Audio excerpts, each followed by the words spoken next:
Sally with the Polka Dot Life. I hope that you and your family are enjoying some quality time together this holiday weekend.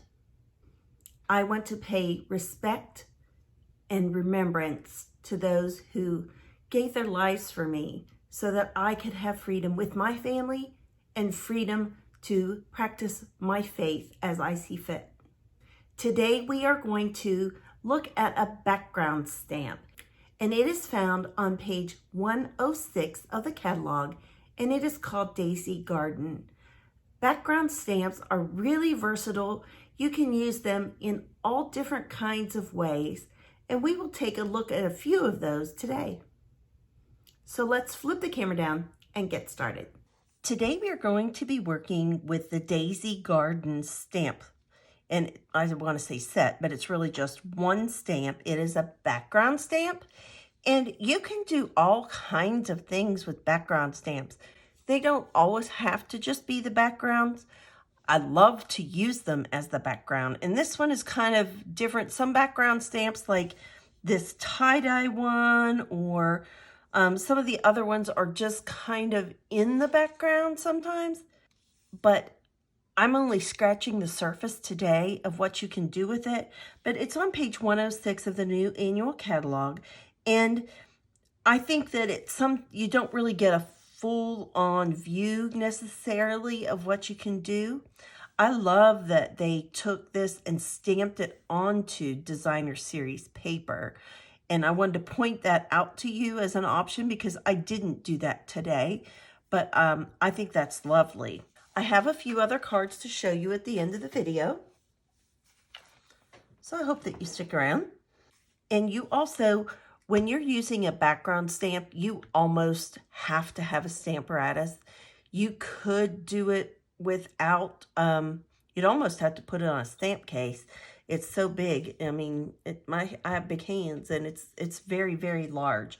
So the best way is to do this on a stamparatus. And then we also are going to be using the Tailor-Made Tag Dies. And those are a new product. Let me pull it out of its sleeve here so that it doesn't glare. But it has like 4 different sizes. And then it has these, I'm not sure what you call it, but it's kind of like the hole protectors. I remember when I was in high school, like you would go to the store and buy those round adhesive white ones that were like almost like a gauzy material that you would put on so that when you string your string through the hole, that it doesn't tear up through your tag as easily. I mean, we used them on notebook paper, I guess is what we used them on. But there are 2 different shapes, and then these ones have the round hole protectors, and then these ones have the more oblong or the oval ones to match these. But I just thought I wanted to play with them, and I wanted to show you that you don't always have to use your background stamp as a background.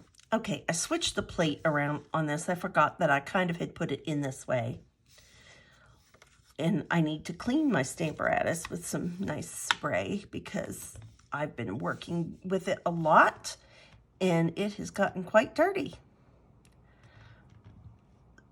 So to give me some options of how I want to play with my tag and where I want to line it up,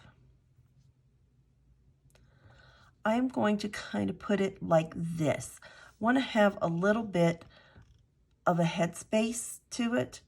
I'd even move it up just a hair more. Yes. And that gives me a little bit of wiggle room, although I don't like that. You almost have to have some washi tape to get this magnet on and off because they're so super strong. And don't ever let your magnets touch because they will shatter. And then you have to buy new ones. Let's bring in our Calypso Coral ink. And I'm just kind of guesstimating to try to eliminate my mess. I'm just going to have to do about this much. I'm going to slide that up. Hopefully that's in frame a little bit better for you. get that really nice and inked up. Kind of know where I need to be. I just want to make sure it's where you can see. Then we will bring this down. And you don't want to be up and down with it, but you just kind of want to, and not gnash it down, but just some gentle pressure across here. Oh, and that's really pretty. Now see, I have just a few spots here though. Whoops, sorry, did not mean to do that. But we are going to just go back in those areas and just kind of push down and see if we got that covered. And then I might not have inked this one low enough, but we'll give that one a little press too. It won't really matter for what we're doing today. But in case I want to use the scrap for something, I want to make sure it is stamped properly. But I didn't need to go in and put any more ink on it. I just needed to get, and sometimes it depends where your magnet is, how it's hitting, where the hinge is, all of those kinds of things. But isn't that so crisp and pretty? I love that design. And I am just going to put a piece of scrap paper in here for now, and this is going to go to the sink when we are finished.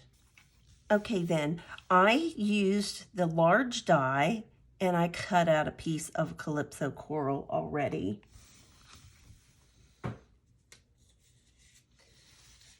And then I cut also this whole die. It makes 3 of these little hole covers. And then this next size down is the size that I used. And I decided that I kind of want it about in that area is where I decided I wanted a little bit of white space there around it. And so that's what I did. But since my die cutting machine is across the room, and just to help save some time and make this a little quicker video for you, I already cut it out. Now I do want to take this glue and put that, like I say, hole cover, I guess, for lack of a better word. And it is a little bit tiny, so, you know, using that liquid glue is a little difficult, but I don't think that using a tape runner would be very easy to do since it's so small. And we just kind of get that on as straight. When you only put a little bit of that glue on, it's not a lot of wiggle room to get that straight on there. Let me bring in my gum eraser and just take care of that little smudge. These are this is probably your best friend in your craft room. And just search gum eraser on Amazon and one will pop up for you. Now the next element in our card is this embossing folder, and it is the brick and mortar embossing folder. And to get it like this, I wanted just a little bit abstract of that. I opened my ink pad. Let's just kind of fake do it here. And then I would hold it this way, is a little easier. And on the front part where it says Stampin' Up, that's the part that's going to be on the top of your paper. You just want to take that and just kind of swipe it in little places where you might want some ink on there. And then you just put your paper in and run it through your embossing folder, or run it through your embossing machine like always. And then this is how you get it. And then you need to take this to the sink just with some, you know, watered down hand soap or something, and give it a little swish, but making sure you rinse it really well.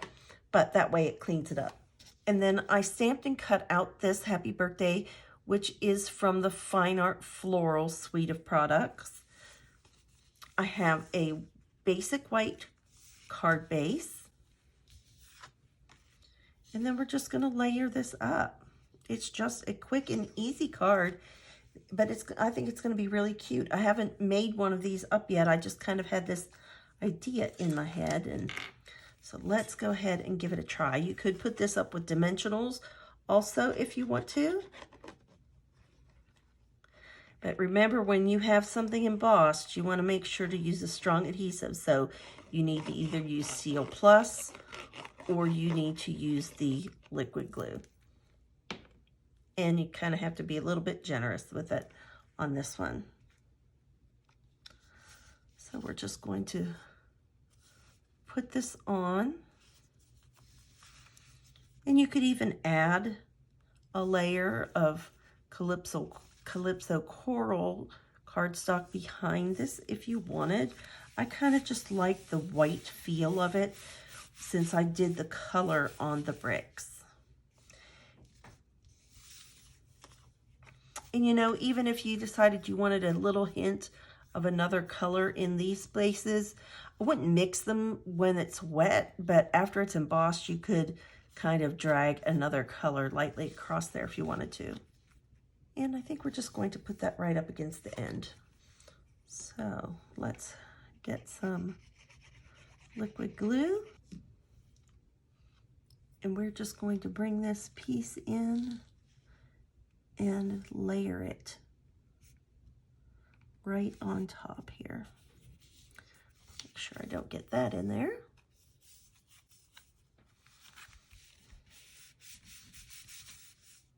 So cute. Okay, so let's layer up our tags. And I have some of the snail mail twine left, but we also have the package of the linen thread in the different colors that has white in it. So that would work equally as well. And I don't want to tie it super tight. And I also don't like not having enough thread to work with. So we're going to give it a nice extra long tail. And I'm going to tie it, but I'm going to tie it loosely. I want to have movement in there for my tags. I don't want it super loose, but I want enough to be able to have some play in it.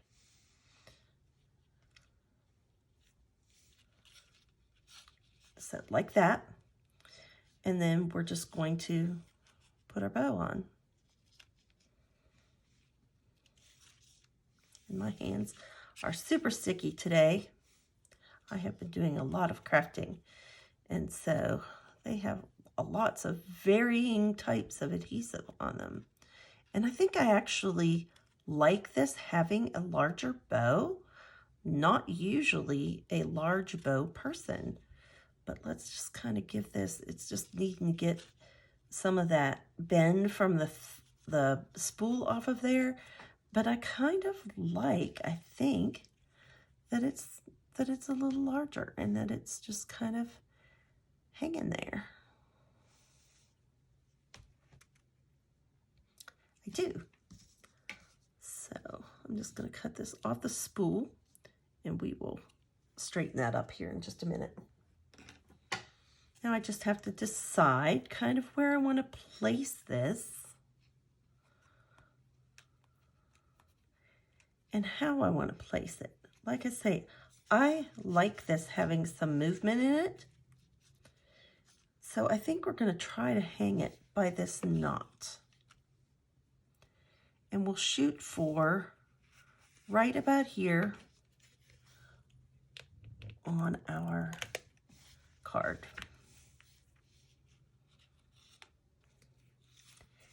And I just have to turn it to kind of see it.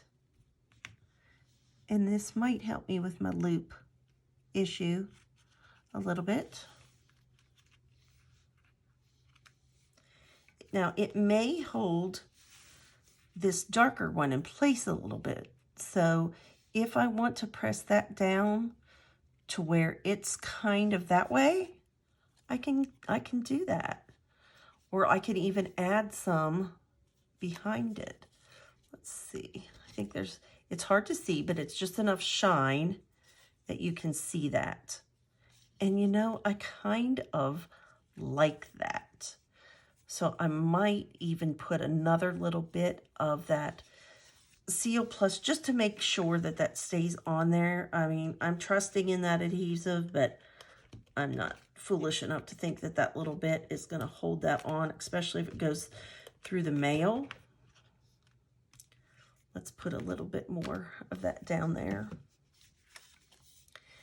And just, isn't that fun? I love that. Now let's see where we might want to put our sentiment and how we want to put our sentiment on. I think that it's going to need a dimensional just on one side. Actually, maybe we'll put two and not quite in the middle. Just because it's going to be going up on top of these other layers, it's not going to need one.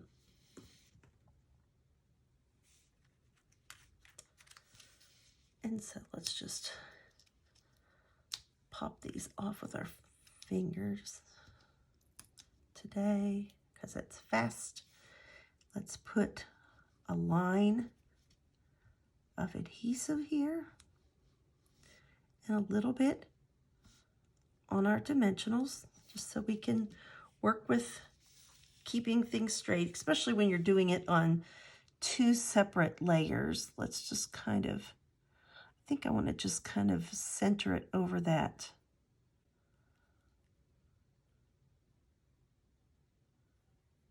This crack of the brick. And so let me grab one more dimensional. I'm just gonna pick off this backing. And I'm just gonna let it stick to my fingernail till I get it under there. And then I'm just gonna peel that off. Since it ended up not being up on there quite as much as what I thought. But I love that. Trying to decide if I think it needs a little bling, but I kind of like the rough look of the brick. This is from the Host Pack. This is from Pattern Party, I think is what it's called. And so I really like that too. But I just think it's a super cute card, especially with that little fun swing in it. I think that's really cute. And I love my big loopy bows. But let's clean up our string just a little bit. This one's just a little bit too long. There we go. Got those all straightened up and I love it. I think it is really, really sweet. I'm not sure what I might do to embellish the inside. Might just put a little bit of this Designer Series paper in there. But I like that. And I did my envelope as well. But see, you can use it as a whole background stamp, or sometimes it's nice just to spotlight that little tiny bit. Here are some other cards. This was my first card. This was where I started. And I did just use it truly as just a background stamp. And I was kind of feeling this monochromatic kind of feel with the Early Espresso and the crumb cake. I kind of just went with that real country kind of look. And I don't usually do this, but I left my crumb cake layer just for my writing inside since it's light. I figured I could get away with that. And then I just wrapped that linen thread around there 3 times and then put a little triple bow on it. And then to show you another way to color it, this is the Soft Succulent. That's what I used here to do the envelope. And then I did a very vanilla card and I did stamp it in Memento Black. And then I took alcohol in my water painter and I used Soft Succulent and some Evening Evergreen for the shading in here and some Bumblebee here. And then I propped up my card like this and I took that Bumblebee that I already had on an acrylic block. I squeezed out some extra alcohol and made it pretty thin and loose. And I put a piece of cardboard behind it. And then I just took that, let me see here, I've got a phone folder. I just took my bone folder and pretend this is my water brush, and I just simply took it like this, and since it was more liquid, then that went pretty much everywhere. You probably can't see it, but it is very colored in with this bumblebee here, and even in amongst the flowers. And then I used one of our sweet bumblebee trinkets. I'm not sure if they're back in stock yet. I think it's expected soon, so you might want to keep your eyes out, because these have sold like hotcakes, and they are super, super fun. And this is the happy birthday from the pansy set. When you get a background die, it's just a background. There's no sentiment, so you have to bring in another sentiment. So I thought that was really sweet. And so we have 3 very different looking cards that have all used that same background stamp. And you can use it all. You can use just a little bit. You can do whatever you want to with it. And it's a great way to make a designer series paper when there isn't one with the set you are using. You could even stamp it on a colored cardstock with Versamark and just do a nice tone-on-tone kind of situation. I hope that you enjoyed playing with our new stamp and our new tag dies. I know I had a lot of fun. As always, remember to be kind, send a card, and do something creative. Bye-bye.